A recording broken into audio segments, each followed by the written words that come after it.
नमस्कार. आपण पुन्हा एकदा आज बोलत आहोत आणि आज आपल्यासाठी आजच्या संध्याकाळी उलगडण्यासाठी एक अतिशय सुंदर व्यक्तिमत्व घेऊन मी नेहमीप्रमाणे आलेले आहे. तर आज आपण ज्या एका व्यक्तीविषयी बोलणार आहोत त्या व्यक्तीचं आयुष्य जरी 150-200 वर्षापूर्वीच असलं तरी फक्त स्वतःच नाही तर त्याच्या नंतरच्या अनेक पिढ्यांचं आयुष्य उजळवून टाकण्याचं काम त्या व्यक्तीनं केलं. सावित्रीबाई फुले, क्रांतीज्योती सावित्रीबाई फुले, ज्या खऱ्या अर्थानं क्रांती ज्योत होती असं म्हटलं तर काही चुकीचं ठरत नाही. जिनं अतिशय शिक्षणाची, ज्ञानाची ज्योत केवळ स्वतःच्या घरामध्येच लावली नाही तर त्या बरोबरच आजूबाजूला आणि येणाऱ्या असंख्य पिढ्यांना त्याचा प्रकाश सतत मिळत राहावा आणि त्यांचंही आयुष्य उजळून जावं अशा पद्धतीचं एक अलौकिक कार्य, अद्वितीय असं कार्य असं सावित्रीबाई फुलेंनी केलं. अशा एका व्यक्तिमत्वाचं चरित्र उलगडण्याची संधी, ऐकण्याची संधी आज आपल्याला मिळत आहे. ही खरंच आपली खूप मोठी भाग्याची गोष्ट आहे. सावित्रीबाई फुले आपल्याला सर्वप्रथम ज्यांनी महिला शिक्षिका ज्या होत्या, सर्वात प्रथम महिला शिक्षिका म्हणून आपल्याला माहिती आहे.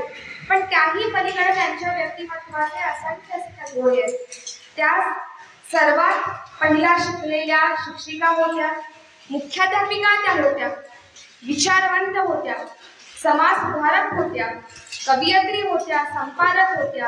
तर अशा असंख्य कलागुण हे त्यांच्या व्यक्तिमत्वाचे कंगोरे होते आणि हे सगळे कंगोरे उलगडून सांगताना मला सुद्धा अत्यंत असा आनंद होता.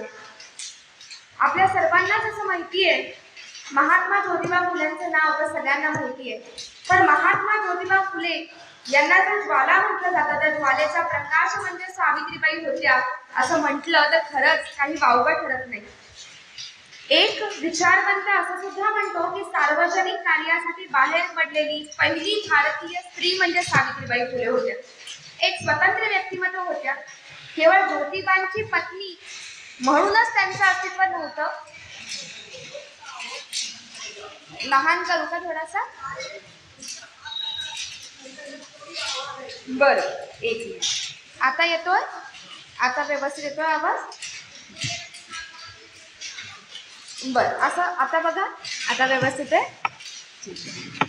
तर मी असं सांगत होते की आपल्याला साधारणतः सावित्रीबाईंचं नाव हे ज्योतिबा फुलेंच्या सोबत जोडलं जातं आणि हे आपल्या सगळ्यांनाच माहिती आहे. पण त्याही पलीकडे जाऊन एक स्वतंत्रपणे काम करण्याचं काम हे सावित्रीबाई फुलेंनी अखंड आयुष्यभर केलं. केवळ ज्योतिबांची त्या सावलीच होत्या ते तर होत्याच, पण त्याही पलीकडे जाऊन त्या स्वतः सुद्धा एक दीपस्तंभ होत्या असं म्हटलं तर काही चुकीचं ठरत नाही. स्त्रीमुक्ती चळवळीच्या प्रणेत्या, विद्येची खऱ्या अर्थानं असलेली देवता अशी सुद्धा विरोध सावित्रीबाई फुलेंना लागू पडतात. तर अशा एका थोर व्यक्तिमत्वाचं चरित्र आपण बघणार आहोत, आपण ऐकणार आहोत. साधारणतः सुरुवात करायची झाली तर सावित्रीबाईंच्या बालपणापासून जर आपण बघितलं तर त्यांच्या बालपणी सुद्धा त्यांच्या व्यक्तिमत्वाचे कंगोरे, व्यक्तिमत्वाचं पडलेलं ज्या काही रूप होतं ते आपल्याला दिसतं. साताऱ्याजवळ एक नायगाव नावाचं एक गाव आहे. आपण पुणे मुंबई हायवेला जेव्हा जातो तेव्हा एक 48 किलोमीटरवरती नायगाव नावाचे तसं बऱ्यापैकी असलेले गाव आहे. या गावची कन्या म्हणजे सावित्रीबाई फुले. नेवसे पाटील नावाचं एक मोठं घराणं नायगावामध्ये होतं. अतिशय प्रतिष्ठित घराणं. म्हणजे सावित्रीबाईंचे जे वडील होते खंडूजी नेवसे पाटील यांच्याकडे त्या गावची पाटीलकी असल्यासारखं होतं की त्या गावामध्ये काही न्यायनिवाडे करायचे असतील तर ते सगळे लोक खंडोजी पाटलांकडे घेऊन यायचे आणि खंडोजी पाटील आपल्या कौशल्यानं अतिशय उत्तम पद्धतीने न्यायनिवाडा करायचे. असं गावामधलं एक मोठं घराणं, एक सुसंस्कृत घराणं असा नावलौकिक सावित्रीबाईंच्या घराण्याचा होता. त्यांची आई लक्ष्मीबाई ही सुद्धा अतिशय कष्टाळू स्त्री होती, अतिशय प्रेमळ स्त्री होती, दानशूर होत्या, सगळ्यांना मदत करण्याचा त्यांचा स्वभाव होता. खंडोजी पाटील सुद्धा अतिशय कष्टाळू होते. शेती हा त्यांचा व्यवसाय होता आणि त्याचमुळे आपल्या शेतामध्ये राबायचं, कष्टाने भाकर आपली मिळवायची, लोकांना मदत करायची अशा पद्धतीचं एक सुसंस्कृत अशा घरामध्ये सावित्रीबाईंचा जन्म झाला. सावित्रीबाईंना 3 भाऊ होते. त्यांच्यापेक्षा मोठा एक भाऊ होता तर लहान 2 भाऊ होते. त्यामुळे आपण सगळे समजू शकतो की एकुलती एक मुलगी घरामध्ये असल्यामुळे, 3 भाऊ आणि 1 बहीण असल्यामुळे साहजिकच सावित्रीबाईंचं जे बालपण होतं ते लाडाकोडात गेलं. आपण सावित्रीबाईंची लहानपणीचं बालपण बघितलं तर अशा अनेक प्रसंग आहेत. या प्रसंगावरून त्यांनी पुढे केलेल्या त्यांच्या व्यक्तिमत्वाची कार्याची झुळूक आपल्याला दिसून येते. सावित्रीबाईंच्या लहानपणीचा एक प्रसंग, त्या पोरकरी मुलगी होत्या आणि असाच अनेक बाकीच्या मुलींच्या सोबत त्या खेळत होत्या. अगदी 5-6 वर्षाच्या सावित्रीबाई असतील आणि मग असं खेळत असताना झालं असं की त्यांचं लक्ष झाडावरती गेलं. त्या झाडावरती एक नाग दिसलेला त्यांनी बघितला आणि तो नाग त्या घरट्यामध्ये, घरटं होतं त्या झाडावरती आणि त्या घरट्यामध्ये काही अंडी होती. त्या अंड्यांचा ती गिळण्याचा प्रयत्न त्या नागाचा होता आणि हे सावित्रीबाईंनी बघितलं. त्यांच्या आजूबाजूच्या असलेल्या अनेक मुलींनी सुद्धा हे बघितलं, पण ते बघता क्षणी सावित्रीबाईंनी खालचा दगड उचलला आणि त्या नागाच्या दिशेने भिरकावून दिला. तो नाग खाली पडला. साधारणतः आपल्या भक्ष्यापासून कोणीतरी आपल्याला दूर नेतंय बघताच तो चवताळला आणि मग त्यांनी आपला हल्ला या मुलींवरती चढवला. सगळ्या मुली तिथून पळून गेल्या, पण सावित्रीबाई मात्र पळून गेल्या नाही. तर त्यांनी त्या दगडा घेतला आणि त्या नागाला ठेचून मारलं. म्हणजे अशा पद्धतीचं धाडस हे सावित्रीबाईंकडे लहानपणापासूनच होतं. असाच अजून एक प्रसंग सावित्रीबाईंच्या लहानपणीचा आहे की सावित्रीबाई लहान होत्या. आपल्याला माहिती आहे या गावामध्ये जत्रा असतात आणि अशीच एक शिरवाच्या जवळ एक जत्रा होती आणि त्या जत्रेसाठी सावित्रीबाई गेल्या होत्या आणि त्या जत्रेमध्ये अनेक लोक आजूबाजून आले होते. तिथं काही ख्रिश्चन मिशनरी पण होते आणि त्या ख्रिश्चन एका मिशनरीनं सावित्रीला, छोटी सावित्री होती, तिचा वय 7 ते 8 वर्ष असेल, तर तिला एक पुस्तक आणि काही खाऊ दिला. सावित्रीबाईंनी हाताळलेलं ते कदाचित पहिलं पुस्तक असेल आणि ज्या वेळेला तो पुस्तक आणि खाऊ दिला तेव्हा सावित्रीबाईंनी साधारणतः ते पुस्तक निहाळलं. त्याच्यामध्ये काही चित्र होती, त्यांना काही वाचता येत नव्हतं, पण त्यांनी ती चित्र बघितली आणि त्यांनी ते मोठ्या कुतूहलानं आल्यानंतर हे पुस्तक घरी दाखवलं खंडोजी पाटलांना. खंडोजी पाटील जरी अतिशय सुसंस्कृत घराणं असला तरी ते काही प्रमाणामध्ये सनातनी घराणं होतं. आजूबाजूच्या समाजातल्या त्या काळची परिस्थिती लक्षात घेतली तर आपल्या मुलीनं केलेलं हे जे वर्तवणूक आहे समाजमान्य नाही हे त्यांना माहिती होतं आणि म्हणून ते पुस्तक आणि तो खाऊ त्यांनी बघितल्या तो फेकून दिला सावित्रीच्या हातातला आणि ते तिला म्हणाले, हे काय तू केलंस? तू बाटलीयस, आता तुझ्याशी कोण लग्न करेल? मिशनऱ्यांनी दिलेलं पुस्तक तू हातात घेतलास आणि तू बाटलीयस असं म्हणून त्यांनी ते टाकून दिलं. घराबाहेर त्यांनी ते फेकून दिलं पुस्तक आणि खाऊ. पण सावित्री तिथं हरणारी नव्हती. तिनं हळूच जाऊन ते पुस्तक पुन्हा एकदा ती घेऊन आली आणि त्यानंतर त्या रात्री सुद्धा ती त्याच प्रसंगाबद्दल विचार करत होती. हे पुस्तक काय आहे? आपल्या वडिलांनी हे पुस्तक आपल्याकडून का काढून घेतलं? ते काय म्हणाले? एकेका शब्दावरती ती विचार करू लागली आणि मग विचार झाल्यानंतर ती खंडोजी पाटला आपल्या वडिलांकडे गेली आणि ती म्हणाली, बाबा तुम्ही म्हणालात की मी बाटले, पण तुम्ही सुद्धा तुमच्या हाताने ते पुस्तक टाकून दिलं, म्हणजे तुम्ही सुद्धा बाटला आहात.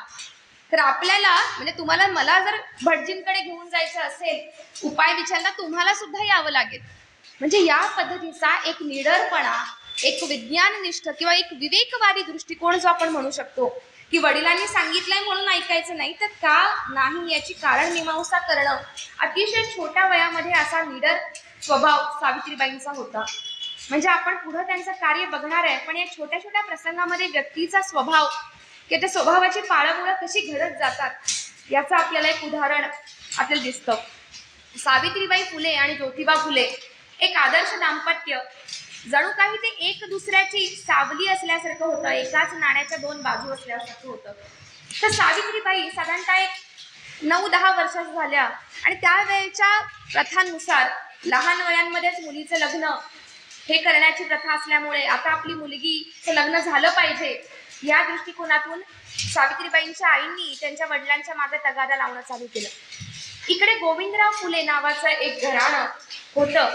गोविंदराव फुले सुद्धा एक सुसंस्कृत असे व्यक्ती होते आणि गोविंदराव फुलेंची पत्नी होती, ज्योतिबांची आई होती. ती ज्योतिबा अतिशय लहान असताना म्हणजे 8-9 महिन्याचेच असताना तिचं निधन झालं होतं. त्यामुळे ज्योतिबांचा जे काही सांभाळ असेल तो त्यांची मावस बहीण सगुणाबाई क्षीरसागर यांनी केला होता.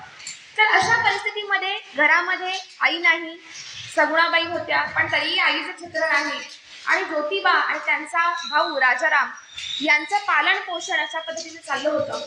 साधारणतः ज्योतिबा जेव्हा लग्नाचे झाले तेव्हा त्यांचे वडील गोविंदरावांना सुद्धा आपल्या या मुलासाठी कोण अशी वधू आपल्या घरामध्ये आणावी, कोण अशी लक्ष्मी आपल्या घरामध्ये आणावी जी खऱ्या अर्थानं आपल्या घराला सौख्य देईल, असा प्रश्न त्यांना पडला. सगुणाबाई क्षीरसागर ज्या त्यांच्या मावस बहीण होत्या आणि ज्योतिबांचा ज्यांनी सांभाळ त्या करत होत्या, त्यांचं नातं नेवासे पाटलांशी होतं. साधारणतः सावित्रींना त्यांनी पाहिलं होतं आणि सावित्री आपल्या ज्योतिबासाठी पसंत पडेल असं त्यांना वाटलं आणि ते स्थळ घेऊन त्या सावित्रीबाईंच्या घरी खंडूजी नेवसे पाटलांकडे आला. साधारणतः पसंती झाली. ज्योतिबा सुद्धा त्या काळी काही अशी प्रथा नव्हती की नवरा नवरीला पसंती विचारणं. मोठ्यांनी पसंत केलं, त्यांची पसंती झाली आणि मोठ्या एक ज्या पद्धतीनं खंडोजी पाटलांना करता येत होतं अशा पद्धतीनं छान करून त्यांनी हे लग्न करून दिले. तर अशा रीतीनं सावित्रीबाई फुले यांचा फुलेंच्या घराण्यामध्ये आणि ज्योतिबांच्या आयुष्यामध्ये प्रवेश झाला. ज्योतिबांचं एक आपण व्यक्तिमत्व असं बघितलं तर ज्योतिबांना लहानपणापासून शिक्षणाची आवड होती. त्यांचं शिक्षण हे मध्येच घेतलं होतं, पण तरीही वाचनाची त्यांना सतत आवड ही त्यांना होती. आणि हीच आवड असताना जरी ते शेतामध्ये काम करत असतील तरी सुद्धा आपण अक्षरं कशी गिरवतो, मातीवरची तशी अक्षरं गिरवणं, काहीतरी याच्यातून वाचन करणं, असा त्यांच्या गोष्टी चालू होत्या. आणि केवळ आपलीच आवड आपल्यापुरती मर्यादित न ठेवता आपल्या नुकतंच लग्न झालेल्या पत्नीला सुद्धा ती आवड लागावी किंवा आपण काय करतो हे तिलाही सांगावं, तिलाही शिकवावं, अशा पद्धतीचा त्यांचा स्वभाव किंवा त्यांचा एक विचार होता. जेव्हा सावित्रीबाई ज्योतिबांच्या घरी आल्या त्यांनी सुद्धा त्याही गृहकर्तव्य दक्ष होत्या. घरातलं बाहेरचं त्यांचा स्वयंपाक, शेतातलं ही सगळी कामं त्यांनी अतिशय लीलया पद्धतीनं पाळली होती आणि आपल्या पतीला एक उत्तम पद्धतीनं साथ देण्याचं काम अतिशय लहान वयामध्ये असताना सुद्धा त्यांनी चालू केलं होतं. लग्न झालं तेव्हा सावित्रीबाई तेव्हा 10 वर्षाच्या होत्या आणि ज्योतिबा तेव्हा 13 वर्षाचे होते. पण एका सहजीवनाला त्यांनी अतिशय सुंदर पद्धतीनं सुरुवात केली होती. त्यांच्या लग्न झाल्यानंतरचाच एखादा एक प्रसंग होता. साधारणतः सावित्रीबाई या नवीन होत्या आणि मग ज्योतिबा सकाळीच उठून शेतावरती जात असत. आपल्या शेतावरती कष्ट करायला, शेताची कामं करायला हे त्यांचं जाणं हा त्यांचा नित्यक्रम होता. आणि सावित्रीबाई दुपारचं घरातलं आवरून जेवण करून आपल्या पतीसाठी गरम गरम भाकऱ्या घेऊन दुपारी शेतामध्ये जायचं, हा त्यांचा एक नित्यक्रम होता. आणि अशाच बाजूला एकदा सावित्रीबाई भाकऱ्या करून घेऊन त्यांनी आपली टोपली घेतली, टोपलीमध्ये भाकऱ्या ठेवल्या, त्या डोक्यावर घेतल्या आणि एका दुपारच्या वेळेला त्या शेतामध्ये जायला त्यांनी सुरुवात केली. आणि मग शेतामध्ये जात असताना एका वाटेवरती त्यांच्या नजरेमध्ये एक म्हातारी दिसली. ती म्हातारी अतिशय भुकेलेली होती, तिला तहान अन्न नसल्यामुळे व्याकुळ झालेली होती.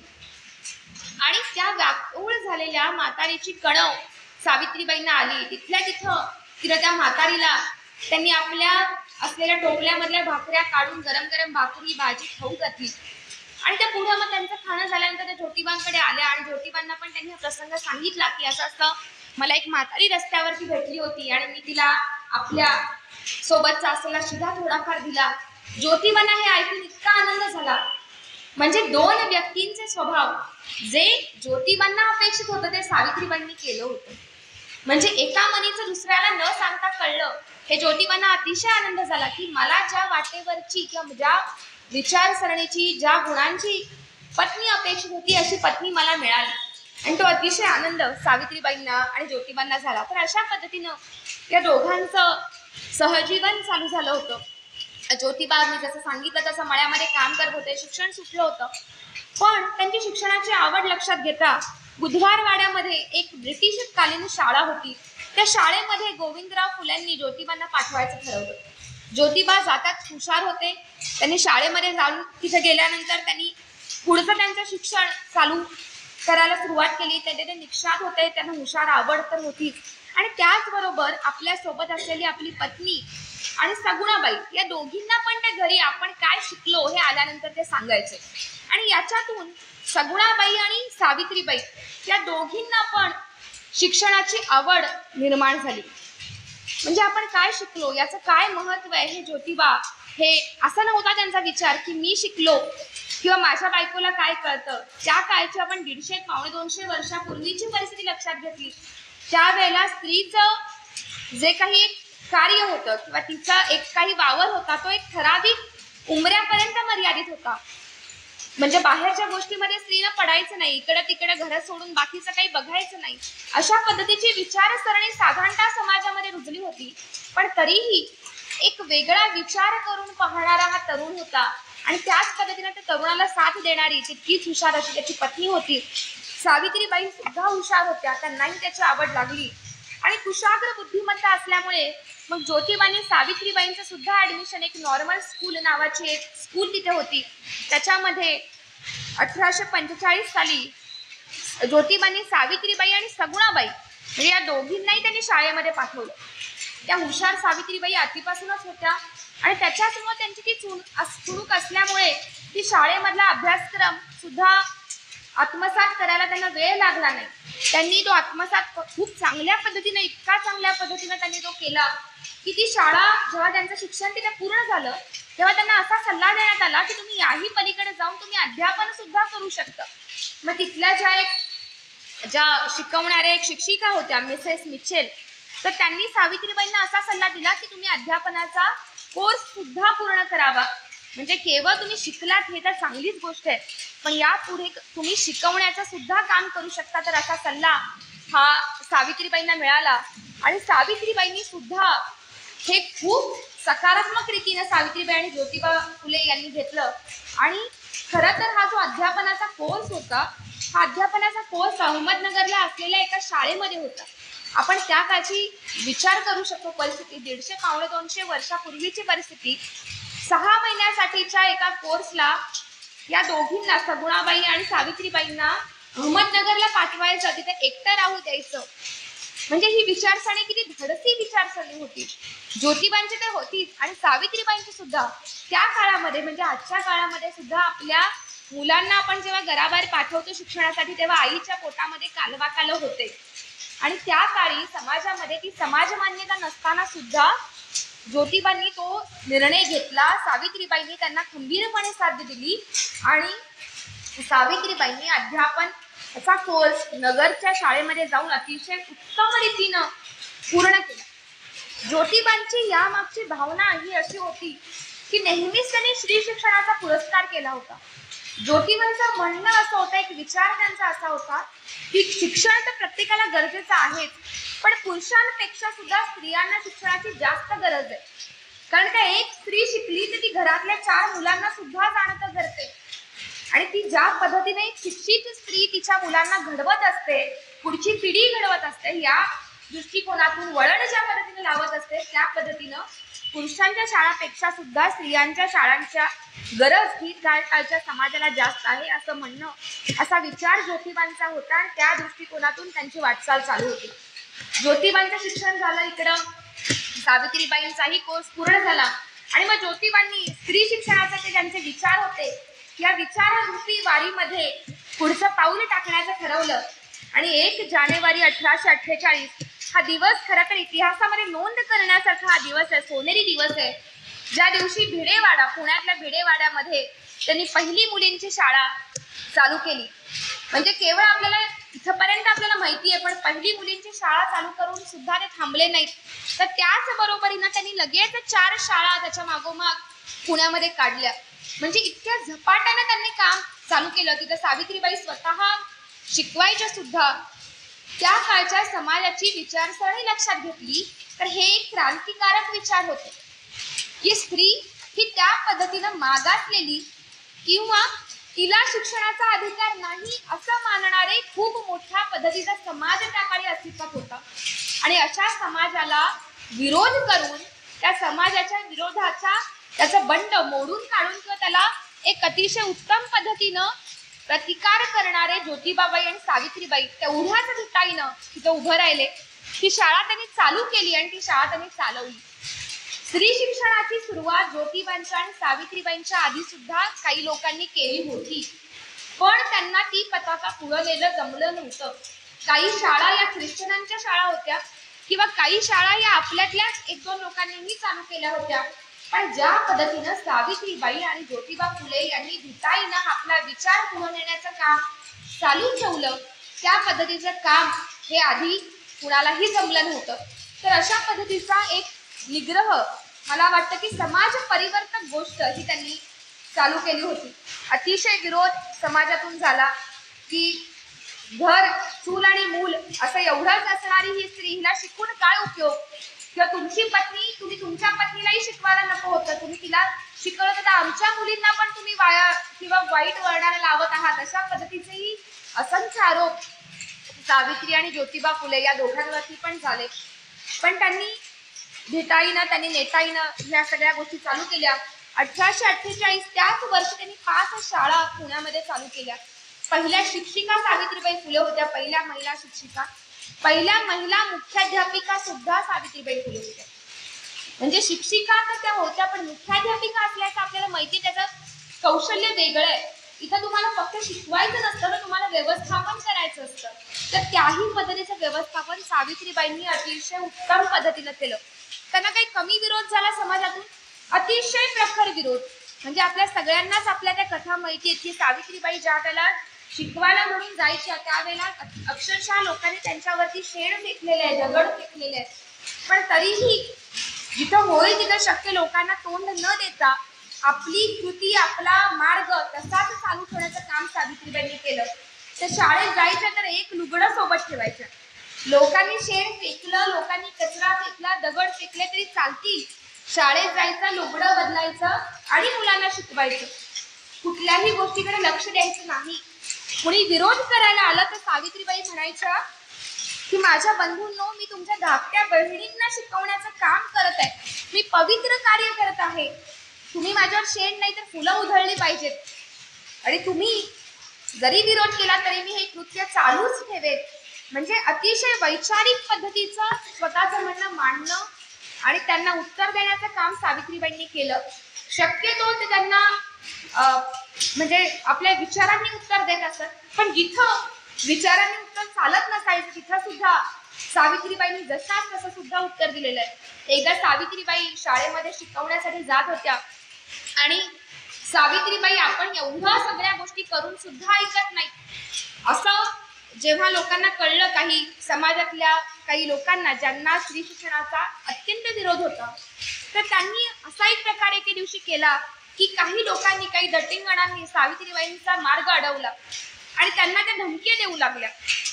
पण तरीही सावित्रीबाई हटल्या नाहीत. त्या लोकांना समजून सांगण्याचा सावित्रीबाईंनी आटोकाट प्रयत्न केला.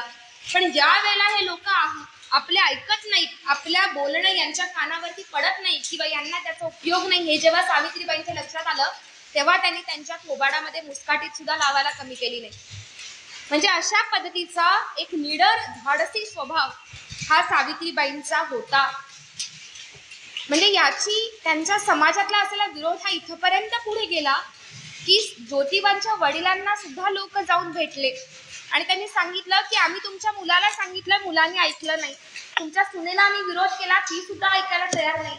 शेण फेकलं, कचरा फेकला, येन तेन पद्धतीनं हा प्रयोग आम्ही पाडून टाकणं किंवा हा प्रयोग आम्ही त्याच्यामध्ये खंड पाडण्याचा प्रयत्न केला, ती ऐकत नाही. तर मग लोकांनी असा विचार केला आपण गोविंदराव फुलेंना भेटावं आणि त्यांना आपण धमकी द्यावी, त्यावेळी त्यांना सांगावं की तुम्ही यांना थांबवा नाही तर तुम्हाला घरातून बाहेर पडावं लागेल. तर लोकांनी अशा पद्धतीच्या सुद्धा धमक्या गोविंदराव फुलेंना दिल्या. साधारणतः गोविंदराव फुले एक वडील होते आणि त्याच्यामुळे जरी आपली मुलगी, आपली सून आणि आपला मुलगा, आपली सून आणि आपला मुलगा एक विधायक काम करतात हे त्यांना माहिती होतं, तरी पण कुठेतरी एक बापाचं मन होतं, समाजाला ते भीत होते, आतून थोडे घाबरून गेले. मुलाला, सुनेला त्यांनी समजावण्याचा खूप प्रयत्न केला. सुनेवरती सुद्धा मुलीप्रमाणे त्यांची माया होती. सावित्रीबाई अगदी सगळं त्यांचं खूप मुलीसारखं करत होत्या. त्यामुळं आपल्या घरामध्ये आलेली लक्ष्मी ही सुद्धा चांगलं काम करते त्यांना माहिती होतं. पण समाजाचा प्रखर विरोध किंवा समाजानं आपल्याला वाळीत टाकलं, बाहेर टाकलं तर काय करायचं ही असलेली भीती, याच्यातून अनेक पद्धतीनं घरातून सुद्धा समजावण्याचा प्रयत्न सावित्रीबाई आणि ज्योतिबा फुलेंना झाला, पण त्यांनी काही केलं, ऐकलं नाही. एक दिवस असा आला की गोविंदराव फुलेंना सांगावं लागलं की तू हे प्रयत्न थांबवले तर तुम्हाला घर सोडावं लागेल. आणि ते म्हणता क्षणी सावित्रीबाई आणि ज्योतिबा फुलेंनी घर सोडलं पण प्रयत्न सोडले नाही. तर अशा पद्धतीचा कणखरपणा म्हणजे क्षणाचाही विलंब न करता या दोघांनी घरातून ते बाहेर पडले. आपल्या वडिलांना त्रास होऊ नये पण आपला विचार पुढे नेला पाहिजे असा विचार करून ते बाहेर पडले आणि मग त्यांना सहाय्य करणारे सुद्धा त्यांच्या विचारांचे काही लोक होते, त्यांनी त्यांना आसरा दिला, सहाय्य केलं आणि यापुढेही त्यांनी आपलं कार्य अशाच पद्धतीनं चालू केलं. त्यांनी 1-2 शाळा नाही चालू केल्या, तर शाळांची दीपमाळ लावली असं म्हटलं तर आपण काही वावगं ठरणार नाही. 4 वर्षांमध्ये पुण्यामध्ये 18 शाळा सावित्रीबाई आणि ज्योतिबा फुले यांनी चालू केल्यात. त्या स्त्री शिक्षणासाठी होत्या, प्रौढांसाठी सुद्धा शाळा चालू करण्याचं काम ज्योतिबा फुले आणि सावित्रीबाई फुले यांनी केलेलं आहे. म्हणजे सर्व जाती धर्माच्या लोकांसाठी, पुण्याच्या वेगवेगळ्या भागातल्या लोकांसाठी, मागासवर्गीयांसाठी, जिथं दलित गरीब आहे अशांसाठी, म्हणजे समाजातल्या सर्व स्तरातील लोकांच्यासाठी शिक्षणाची दारं खुली झाली पाहिजे हा विचार घेऊन लढणारे हे असं एक दाम्पत्य होतं. म्हणजे सावित्रीबाईंचा करारी बाणा कसा होता बघा, की एकदा असं झालं, त्या मुख्याध्यापिका होत्या, त्यामुळे साधारणतः शाळेचं व्यवस्थापन हे सुद्धा त्यांच्या अखत्यारीमध्ये होतं. आणि मग असा एकदा प्रसंग झाला की आपल्याला माहिती आहे की शाळेमध्ये काही मुलांची भांडणं होत असतात. म्हणजे मुलं म्हटली की भांडणं आली, खेळामध्ये मुलं एकदा खेळतात, एकदा भांडण करतात, असंच काहीच चालू होतं. आणि 2 मुलांची खूप जोरात भांडणं झाली आणि त्यातल्या एका मुलाचे जे वडील होते ते वडील मात्र खूप चिडले आणि दुसऱ्या दिवशी ते शाळेमध्ये आले आणि खूप शिव्या देत लागले की महादू कुठे आहे, तो दुसरा मुलगा कुठे आहे, त्यानं माझ्या मुलाला मारलं तर मला आता त्याला बघून घ्यायचं, त्याला बाहेर सोडा, मला त्याला मारायचं. सावित्रीबाई मुख्याध्यापिका होत्या, त्यांनी हा सगळा प्रकार ऐकला. त्यांनी त्यांच्या पालकांना, जे पालक आले होते त्याचे त्यांना समजावून सांगण्याचा प्रयत्न केला. मी शिक्षिका आहे, मी इथलं बघून घेते, तुम्ही या मुलांच्या गोष्टींमध्ये पडू नका. मुलं एका क्षणात खेळतात तर दुसऱ्या क्षणामध्ये भांडतात सुद्धा. तर हा एक मुलांचा खेळण्याचा, शिकण्याचा एक भाग आहे, तर मोठ्यांनी याच्यामध्ये पडू नये. त्याला, त्या मुलाला ज्या पद्धतीने समजावचं आहे ते मी माझ्या पद्धतीने करते. पण पालक ऐकायला तयार नाहीत.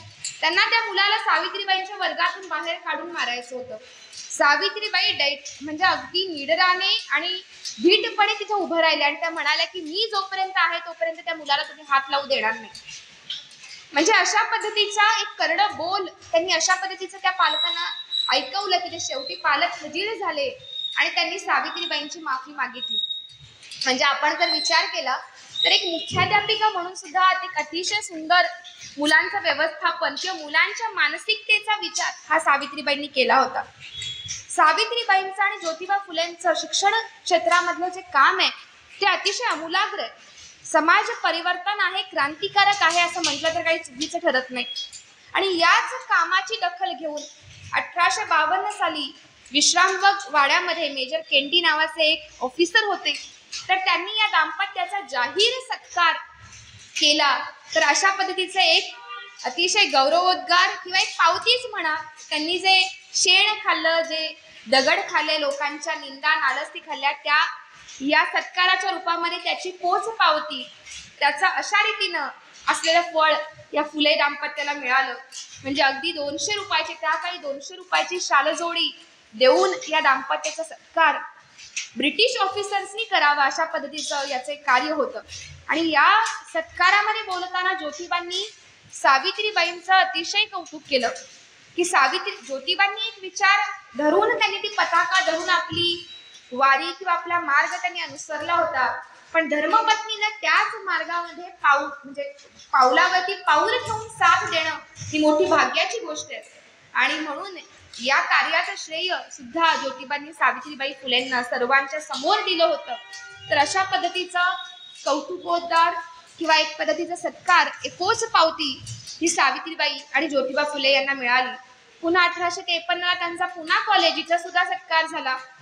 पुन्हा ऑब्झर्वर या नावाचं त्या काळी एक मासिक चाललं होतं, मासिक निघत होतं. तर त्या मासिकामध्ये सुद्धा असं लिखाण करण्यात आलं होतं की सरकारी शाळांपेक्षा सुद्धा सावित्रीबाईंच्या शाळा वरचढ आहेत. तर अशा पद्धतीचं लिखाण, अशा पद्धतीचा एक गौरवोद्गार सावित्रीबाईंच्या प्रयत्नांसाठी त्या मासिकामध्ये आलं होतं, हे मला इथे नमूद करणं खूप महत्त्वाचं वाटतं.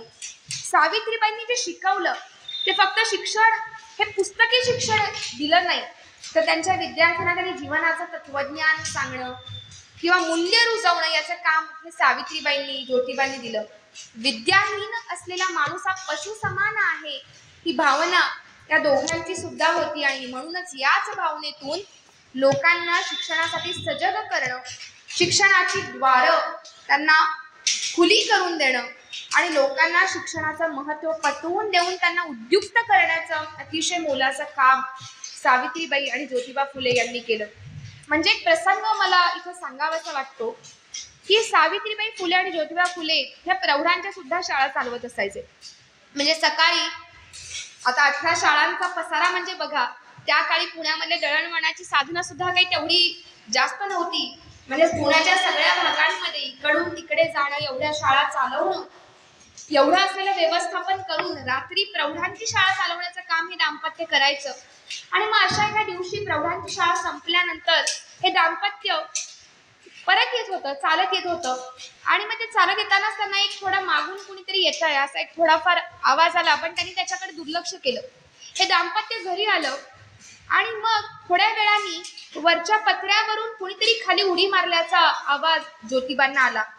त्यांनी मागं जेव्हा वळून बघितलं तेव्हा एक माणूस, एक मारेकरी सुरा काढून, 2 मारेकरी होते, सुरा काढून त्यांच्याकडे रोखून तो उभं राहिला आणि तो म्हणाला, मरायला तयार व्हा.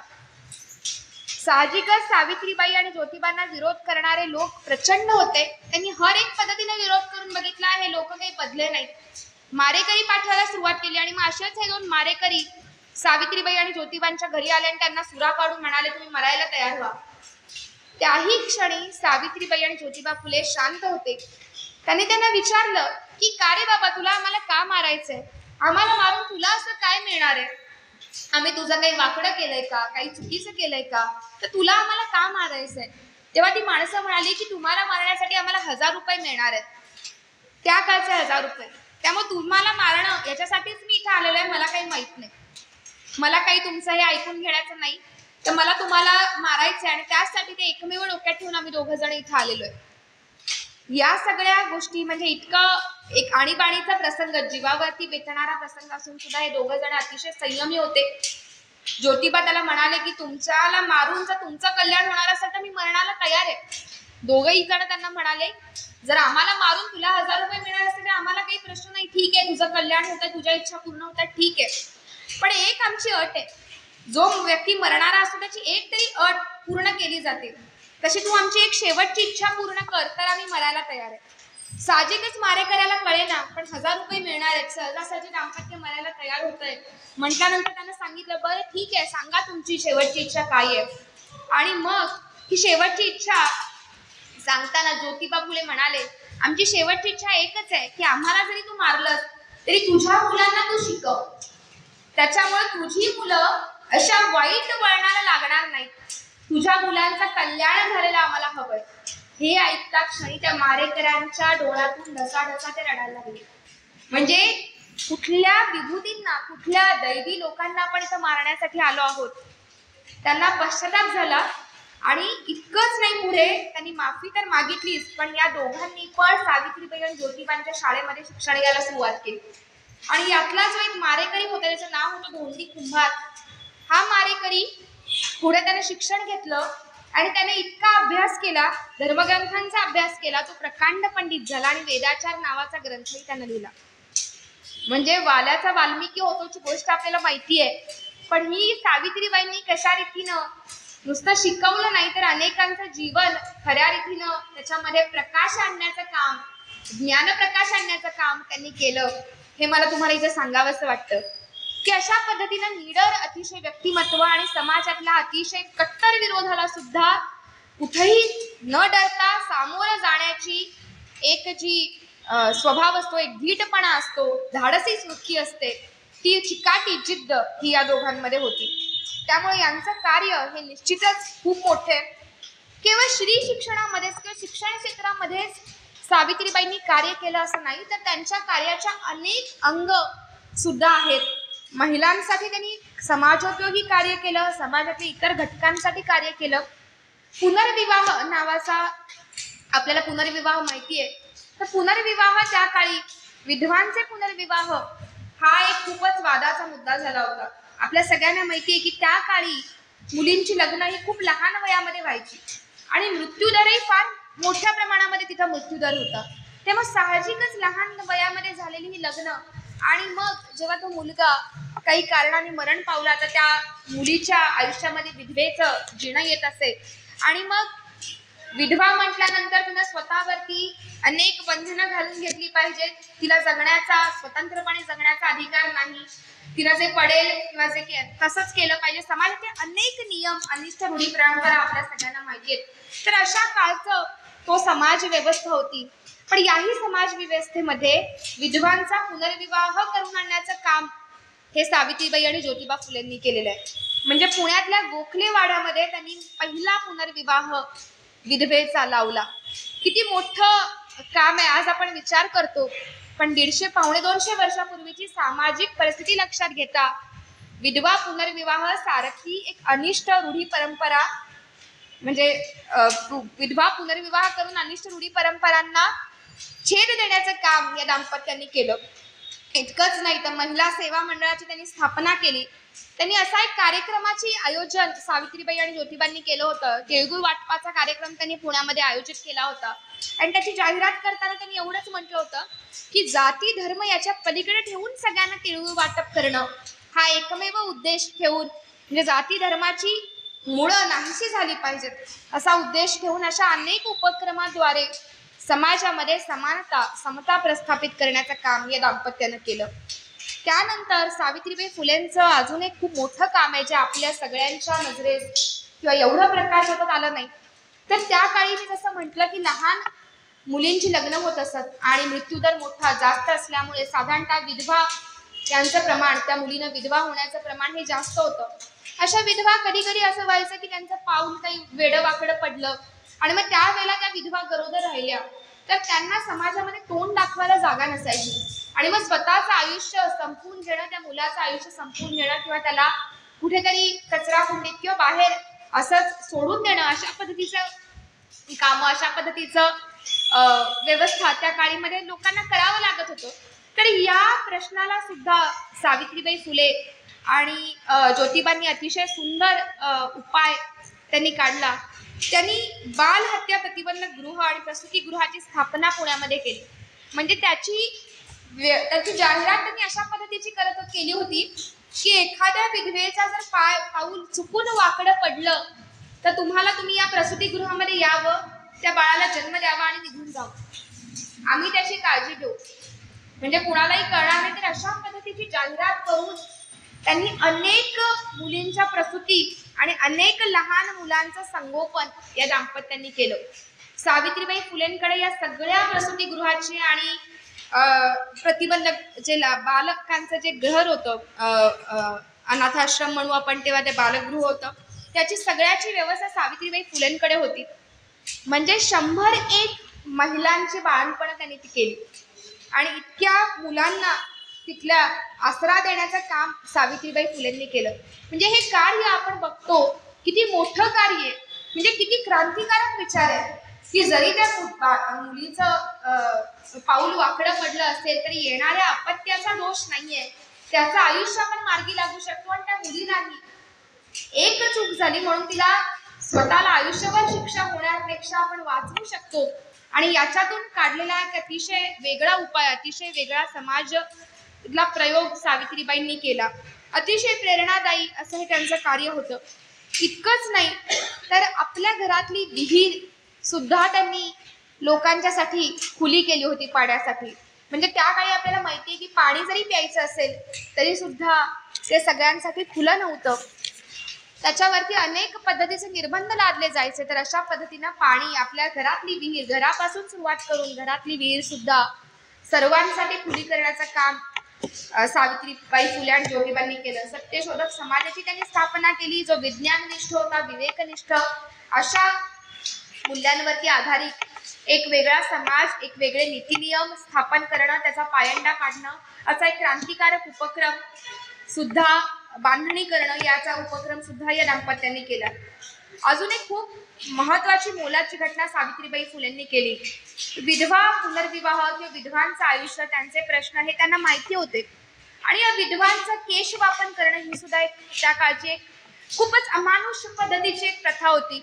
की ते लहान मुलगी 7-8 वर्षाच्या सुद्धा विधवा झालेल्या असायच्या आणि अशा परिस्थितीमध्ये त्या बाईचं केश वापन करायचं, अशा पद्धतीची एक अमानुष प्रथा की त्या बाईनं मग तिचं आयुष्य राहू नये किंवा तिला एक विद्रूप करून टाकलं जायचं की तिला पुढच्या तिच्या आयुष्याचा विचार करता येऊ नये, कुणी तिच्याकडे वाकड्या नजरेनं पाहू नये.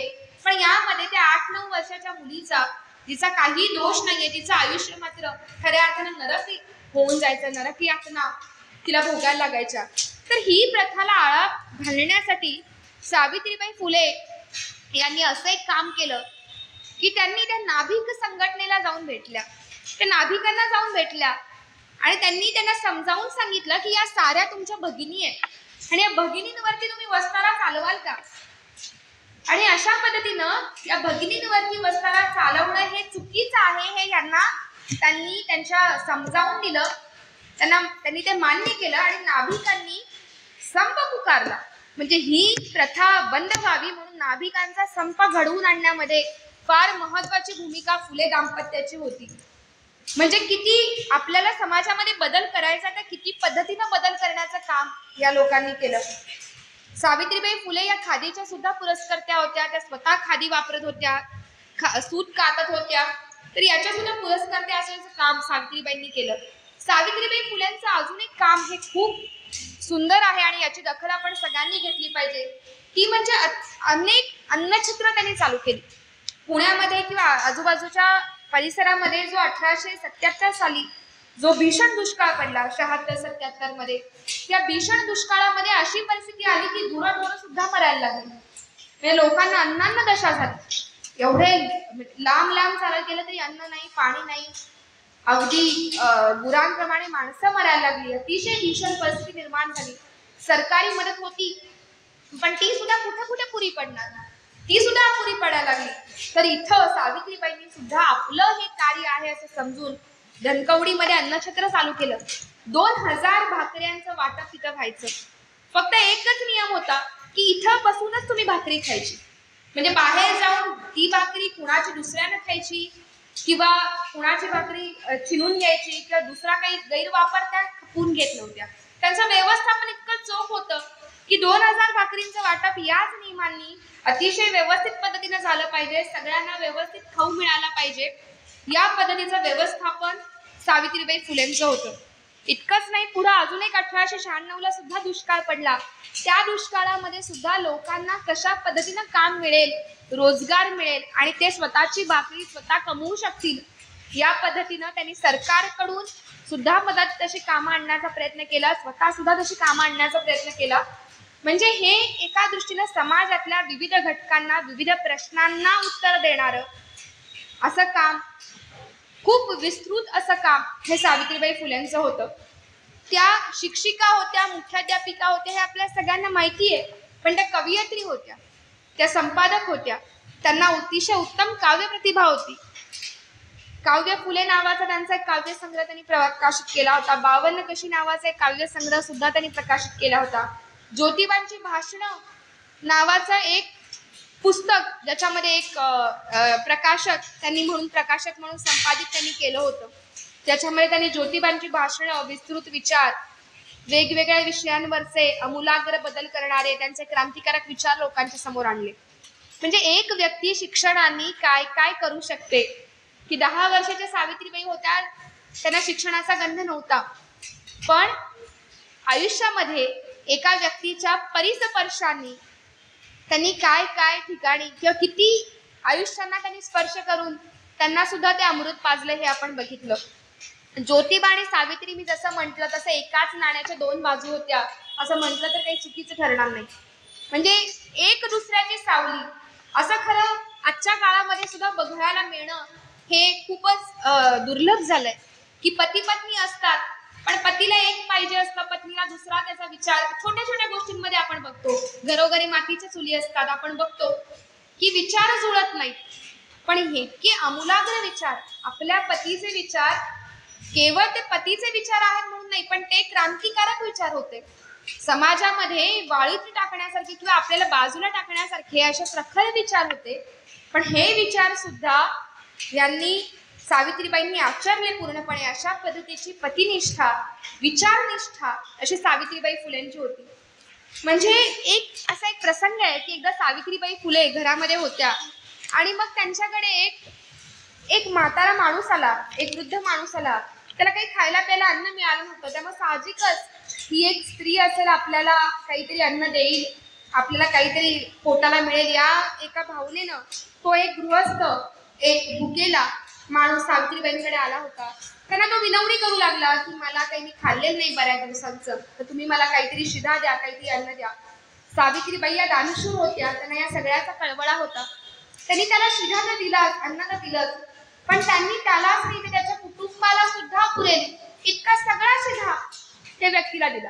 म्हणजे डाळ असेल, तांदूळ असतील, बाकीचे काही पदार्थ असतील जे त्याला अन्न शिजवायला लागतील, अशा सगळ्या पद्धतीचा शिधा अगदी व्यवस्थितपणे सावित्रीबाईंनी गृहस्थाकडे त्या वृद्ध माणसाकडे दिला. पण आता प्रश्न असा आला की या शिधा न्यायला त्याच्याकडे काहीच नव्हतं. माणूस त्याच्याकडे अंगाला घालायला सुद्धा कपडा नव्हता. अशा पद्धतीचा हा माणूस एवढा सगळा शिधा उचलून नेणार कसा, हा त्याला प्रश्न पडला. मग सावित्रीबाईंनी काय केलं की हा शिधा बांधण्यासाठी त्याला एक कापड दिला आपल्याकडचंच. मग त्या कापडामध्ये त्या माणसाने कसा तरी हा शिधा बांधला आणि तो मग चालू लागला. पण असं झालं, कापड थोडं अपुरं होतं, त्याच्याकडे लक्षात आलं नाही आणि मग शिधा थोडा थोडा थोडा थोडा सांडायला लागला. आणि मग तो बाहेर आला. इतक्यात झालं असं होतं की ज्योतिबा एका साईडनी समोरून येत होते आणि त्यांनी बघितलं की हा माणूस सगळा शिधा घेऊन जातोय आणि याचा शिधा सांडतोय, त्याच्याकडे कापड आहे पण ते अपुरे आहे किंवा तेही फाटू शकतं.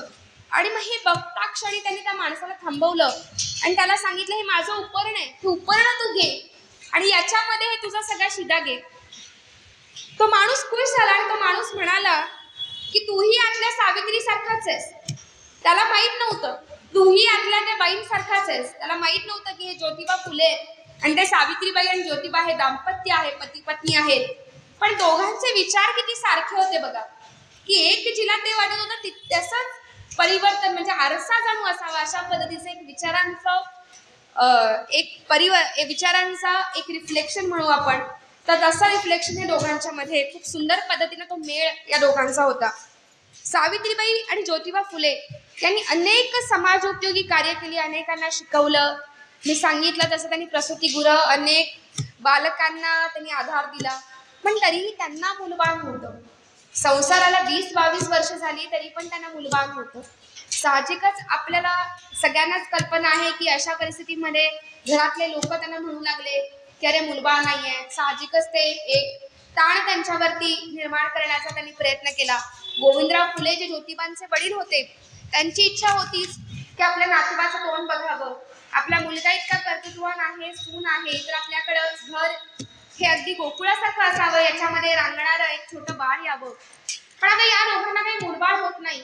तर मग त्या काळी म्हणजे पुरुषांचे अनेक विवाह करणं ही तर खूप सामान्य गोष्ट होती.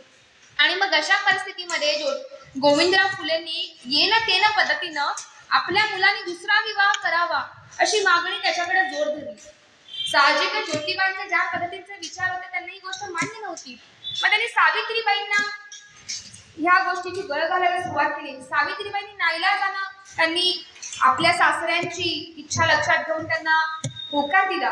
पण ज्या वेळेला ज्योतिबांकडे गोविंदराव गेले आणि पुन्हा एकदा सांगितलं की सावित्रीनं हो म्हटलंय, आता तरी तू दुसऱ्या लग्नाचा विचार कर, मला या घरामध्ये बाळाचं तोंड बघू दे. तेव्हा ज्योतिबांनी इतका राग त्यांना अनावर झाला आणि त्यांनी सांगितलं की जर पुरुषांना अनेक लग्नाची परवानगी आहे असं तुम्ही म्हणताय की पुरुषांना अनेक लग्न करू शकतात, मी आत्ताही दुसरं लग्न करू शकतो, तर मग तीच परवानगी बाईला का नाही? जर तुम्ही मला म्हणताय की मी दुसरं लग्न करावं, तर सावित्रीनं दुसरं लग्न का करू नये? म्हणजे किती क्रांतिकारक विचार आहे बघा, की स्त्री पुरुष समानता हे आपण नेहमीच वाचतो, पण एक 150-200 वर्षापूर्वी अशा पद्धतीचा विचार एखादा पुरुष करतो हे अत्यंत वेगळं होतं. अत्यंत एक वेगळी कलाटणी देणारा एक वेगळा दृष्टिकोन त्यांनी तितक्याच खंबीरपणे मांडला. आणि मग आम्ही सुखानं संसार करू, पण जर तिला परवानगी तिला नाहीये तर मलाही यामध्ये पडायचं नाही. केवळ मूल म्हणून दुसऱ्या लग्नाचा विचार करायचा नाही हे ज्योतिबाने निक्षून सांगितलं. दोघांनी आयुष्यभर सुखाचा संसार तर केलाच. एक विधवेचा मुलगा असा जो त्यांच्या प्रसूतीगृहामध्ये ज्याचा जन्म झाला होता, ते यशवंत नावाच्या मुलाला या दाम्पत्यानं दत्तक घेतलं. ते यशवंताला त्यांनी पुढे डॉक्टर केलं. तर अशा पद्धतीनं हजारो, स्वतःचा मुलगा नसताना सुद्धा हजारो मुलांच्या वरती शिक्षणानं, आपल्या प्रेमाने, मायेची पाझर धरणारे असं हे दाम्पत्य होतं. अशा या सावित्रीबाई फुले होत्या. त्यांना स्वतःचा मुलगा नसेल तरी ती ममता जी त्यांच्या अंगी होती, त्यांनी हजारो मुलांना सांभाळून, त्यांना शिक्षण देऊन, त्यांचं आयुष्य मार्गी लावून, त्यांनी मला वाटतं एक मुलापलीकडे सुद्धा, एक आई पलीकडे सुद्धा हे खूप मोठं काम हे सावित्रीबाई फुलेंनी केलंय. आणि मग ज्योतिबा आणि सावित्रीबाई फुले हे आपल्याला अगदी सावित्रींना सुद्धा ज्योतिबा म्हणजे त्या एक दुसऱ्याचे बाजू असल्यासारखंच ते होतं. आणि मग जेव्हा पुढे असं झालं की ज्योतिबांचं वय झालं, त्यांची प्रकृती थोडीफार ढासळली, त्यांना अर्धांगवायूचाही झटका आला, ते 4-5 महिने अंथरुणावरती खिळून होते. सावित्रीबाईंनी ज्योतिबांची खूप सेवा केली. तरी पण याच्यातून सावित्रीबाई, ज्योतिबा काही बाहेर आले नाहीत. इतक्या सगळ्या सेवेनंतर सुद्धा तो दिवस आला आणि मग एक 1890 साली ज्योतिबांना त्यांचा श्वास थांबले आणि त्यांनी या लोकाची यात्रा संपवली. साहजिकच इतक्या वर्षाचा संसार आणि केवळ पती म्हणून नाही, तर ज्याला आपण असंख्य साथ दिली, अखंड साथ दिली, त्याच्या पावलावरती पाऊल ठेवून आपण आयुष्य इथपर्यंत आलो. आणि असा साथीदाराचा हात सुटल्यानंतर सावित्रीबाईंच्या मनामध्ये काय भावना आल्या असतील याची आपल्याला सगळ्यांना आपण कल्पना करू शकतो. तर अशा पद्धतीचं एक आभाळच कोसळल्यासारखी एक भावना सावित्रीबाईंची होती. पण त्याही भावनांमध्ये आलेल्या प्रसंगांना, आलेल्या संकटांना त्यांनी फार संयमानं तोंड दिलं. ज्या वेळेला ज्योतिबांचा मृत्यू झाला, ज्योतिबांची अशी इच्छा होती की त्यांचा मृतदेह हा दफन केला जावा. पण तरीही अत्यंत काही त्रुटी असल्यामुळे, काही लोकांनी अडचणी आणल्यामुळे त्यांचा मृतदेह दफन करायला त्यांना परवानगी मिळाली नाही. शेवटी दहन करण्याचं ठरवलं. हे दहन करताना सुद्धा त्यांचा जो दत्तक मुलगा होता यशवंत, यानं क्रियाकर्म करावं पुढे. जसं आपल्याला माहितीये की वडील गेल्यानंतर मुलानं क्रियाकर्म केलं जातं, पण समाजानं त्याही प्रसंगी या गोष्टीला प्रचंड विरोध केला की हा विधवेचा मुलगा आहे, हा तुमचा मुलगा नाही, तर याला तुमची क्रियाकर्म करायची नाहीत. असा प्रसंग ज्योतिबा गेल्यानंतर सुद्धा त्यांच्या आजूबाजूला असलेल्या लोकांनी तितका तीव्र विरोध केला. आणि या विरोधामध्ये सावित्रीबाईंनी अतिशय धाडसानं सगळं क्रियाकर्म स्वतः करण्याचा निर्णय घेतला. आपण विचार करू शकतो त्या काळी एक पत्नी म्हणून त्यांची काय मनस्थिती असेल. पण तरीही ज्योतिबांच्या अंत्ययात्रेमध्ये टिटवं उचलणं किंवा त्यांना खांदा देणं, पुढे जाऊन त्यांना अग्नी देण्याचं काम हे सावित्रीबाई फुलेंनी केलं. म्हणजे ज्योतिबांना अग्नी हा सावित्रीबाई फुलेंनी दिला. म्हणजे आपल्या अंगावरती सुद्धा हे ऐकून काटा येतो की अशा पद्धतीचं संयम, खंबीरता, अतिशय प्रतिकूल परिस्थितीमध्ये सुद्धा, म्हणजे अशा अतिशय अडचणीच्या परिस्थितीमध्ये सुद्धा, जिथं माणूस अत्यंत भावनिक झालेला असतो, तरी पण तिथे एक दटून राहून आपल्या साथीदाराचे विचार, आपलं हे पुढे नेण्याचं काम हे सावित्रीबाईंनी केलं. ज्योतिबांच्या मृत्यूनंतर सुद्धा सावित्रीबाईंनी त्यांनी जे काही उपक्रम चालू केले, जे काही विचार या समाजामध्ये रुजवण्याचा त्यांनी प्रयत्न केला, त्याची पताका, त्याची जी काही पुढची जबाबदारी होती ती सावित्रीबाईंनी अतिशय उत्तमरित्या पार पाडलेली आहे. म्हणजे ज्योतिबांच्या मृत्यूनंतर पूर्ण सत्तेशोधक समाज असेल, बाकीचे त्यांची शैक्षणिक कार्य असतील, समाज कार्य असतील, या सगळ्याची जबाबदारी सावित्रीबाईंनी अतिशय उत्तम पद्धतीनं पार पाडण्याचं काम केलं. आणि अशी सगळी जबाबदारी अतिशय खंबीर पद्धतीनं पार पाडत असताना, या समाजाचं नेतृत्व करत असताना पुढे त्या जात होत्या. 1896-97 चा काळ होता. पुण्यामध्ये प्लेगची साथ आली होती. आणि या प्लेगच्या साथीमध्ये आपल्या सगळ्यांना माहिती आहे की अनेक लोक पुण्यामध्ये मरण पावले. अक्षरशः लोक कुत्र्या मांजरांसारखे मरण पडत होते. प्लेग काही सरकारी उपाययोजना त्याच्यामध्ये चालू होत्या. निर्जंतुकीकरण करणं, लोकांना त्याच्याबद्दलची जाणीव निर्माण करणं, सामाजिक काम करणं, आणि या सगळ्यामध्ये सुद्धा सावित्रीबाई अतिशय आघाडीवरती होत्या. आपल्या कार्यकर्त्यांना घेऊन आपण कशा रीतीने लोकांना प्रशिक्षित करू शकतो, समाज जागरण करू शकतो, या रोगाच्या विषयीचे प्रतिबंधक उपाय कसे त्यांच्यापर्यंत पोहोचवू शकतो, याचा त्यांचा प्रयत्न हा चालू होता. आणि मग अशा पद्धतीचं काम त्यांचं चालू होतं. वानवडी घोरपडी भागामध्ये त्यांनी हॉस्पिटल सुद्धा प्लेगच्या काळामध्ये उभा केलेली आहेत. म्हणजे अन्न पाणी या कशाचा विचार न करता अहोरात्र मेहनत सावित्रीबाई करत होत्या. आणि मग अशाच वेळेला थोडाफार प्लेग पुण्यामध्ये आटोक्यात येत होता, पण आजूबाजूच्या परिस्थिती, पुण्याच्या आजूबाजूला जी काही गावं होती तिथं प्लेगची अजूनही साथ होती. मुंढवा मध्ये त्यावेळेला एक पांडुरंग गायकवाड नावाचा एक मुलगा होता. त्याला प्लेगची साथ लागली होती. मरणाच्या घाईला तो आला होता, पण कुणी त्याला हात लावायला तयार नव्हतं. सावित्रीबाईंच्या कानावरती ही वार्ता गेली आणि त्या तिथल्या म्हणजे घोरपडीच्या वगैरे हॉस्पिटलमधून त्या मुंडव्याला आल्या. तिथल्या पुण्याच्या हॉस्पिटल्सवरून ते तिथं होत्या, तिथून त्या मुंडव्याला आल्या आणि तिथं मुंडव्याला येऊन तो तळमणारा जीव त्यांनी बघितला आणि काही विचार न करता सावित्रीबाईंनी त्या माणसाला, त्या मुलाला स्वतःच्या पाठीवर घेऊन त्या तिथून हॉस्पिटलला आल्या. आणि साहजिकच म्हणजे आपण बघू शकतो की त्या काळी सावित्रीबाईंचं वयही तसं झालं होतं, तरीही स्वतःच्या जीवाचा विचार न करता तळमळणाऱ्या दुसऱ्या जीवासाठी धावून जाणारी ही आई. तर अशा पद्धतीनं सावित्रीबाईंनी ती धाव घेतली आणि त्याला पाठीवरून हॉस्पिटलमध्ये आणलं. साहजिकच प्लेग हा अतिशय गंभीर असा आजार होता. सावित्रीबाईंनाही त्याची लागण झाली आणि एखादी प्लेगची लागण झाली की तो माणूस काही जास्त काळ जगत नाही. आणि अशा पद्धतीनं अगदी वयाच्या 66व्या वर्षी सावित्रीबाईंचं 1897ला निधन झालं. पण 66 वर्षाच्या आयुष्यामध्ये या महिलेनं काय मोठं कार्य करून ठेवलं. म्हणजे अखंड स्त्री जातीसाठी सुद्धा तर ती क्रांतिकारक होतीच. आज जे काही आपण शिकतो आहोत, शिक्षित महिला बघतो आहोत, वेगवेगळ्या क्षेत्रामध्ये आज आपण आघाडीवरच्या महिला बघतो आहोत. 10वी 12वीचा नीटचा रिझल्ट बघितला की पेपरमध्ये मुलींची बाजी असे आलेली दरवर्षीची आपल्याला टॅगलाईन आपल्या सगळ्यांना तितकेच झालेली असते. तर हे सगळ्याची प्रेरणा ही सावित्रीबाई फुले या होत्या. 150-200 वर्षांमागं स्त्री जातीसाठी शिक्षणाची द्वारं ओपन करून देणं, खुली करणं हा प्रयत्न काही सोपा नव्हता. आणि इतकंच करून ते थांबल्या नाही तर त्यांनी अनेक सामाजिक आघाड्यांवरती अतिशय उत्कृष्टपणे काम करणं हे तसंच चालू ठेवलं. सावित्रीबाईंचे विचार सुद्धा अत्यंत क्रांतिकारी होते. त्यांना आळस अजिबात आवडत नव्हता. की आळस हे दरिद्रपणाचं लक्षण आहे असं त्या म्हणायच्या. की म्हणजे जर धन ज्ञान तुम्हाला मिळवायचं असेल तर तुम्ही आळशी व्यक्तीला ते कधीच मिळत नाही, त्यामुळे आळस तुम्ही टाकला पाहिजे हे असं त्यांचं म्हणणं होतं. विद्यादानावरचे तर त्यांचे विचार त्यांच्या भाषणामध्ये त्यांनी अनेकदा मांडलेले आहेत. की आळशी परावलंबन हे दुर्गुण आपल्या ठाई येऊ नयेत म्हणून आपण काय केलं पाहिजे तर विद्या ग्रहण केली पाहिजे. तोच एकमेव माणसाचं उद्धार करण्याचा एक मार्ग आहे असं त्या मानायच्या.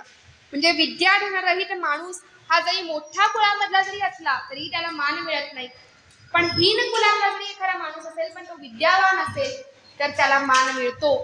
तर अशा पद्धतीचे विचार हे सावित्रीबाईंचे होते. सदाचार केला पाहिजे, सदाचार व्रत आचरलं पाहिजे, व्यसन केली नाही पाहिजे. व्यसन हे सर्व दुर्गुणांचं मूळ आहे किंवा सर्व दुःखांचं मूळ आहे. अशा पद्धतीचे एक विचार त्यांनी समाजामध्ये रुजवण्याचं काम सावित्रीबाई फुलेंनी केलं. म्हणजे आपण एक तासभर सावित्रीबाई फुले यांचं कार्य बघतोय.